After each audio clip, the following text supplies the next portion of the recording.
గ్రామ సర్పంచ్గా నన్ను గెలిపించిన చంద్రాయనపల్లి గ్రామ ప్రజలకు, అలాగే సామ్యానాయ తండా, మూల్యానాయ తండా, నా అక్క చెల్లెళ్లకు అందరికీ పేరు పేరున ధన్యవాదములు. నేను ఇంటింటికి తిరుగుతూ ఉంటే నేను ఇంత మెజార్టీతో అత్త అని చెప్పి పక్కన గెలుసు పోతా ఉంటే నేను గెలవాలని చెప్పేసి మొక్కని వాళ్ళు లేరు, ఒంటరి అని చెప్పేసి నన్ను ఒంటరి అనుకున్నారు. కాకపోతే ఇంత కుటుంబాన్ని చూస్తే నాకు ఇలా ఆనందంగా ఉంది. ఇంత సంతోషాన్ని కూడా నేను ఎప్పుడు కూడా ఊహించలేదు. ఎన్నో సేవలు చేసిన, ప్రతిరోజు చేస్తా.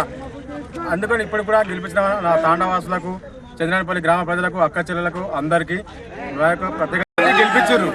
వాళ్లకు నేను చెప్పాను కానీ చేసి చూపిస్తా. నేను ఎట్లానంటే ప్రతిరోజు కూడా ఇప్పటికి కూడా నా సొంత పనుల వాదులకు వస్తాను.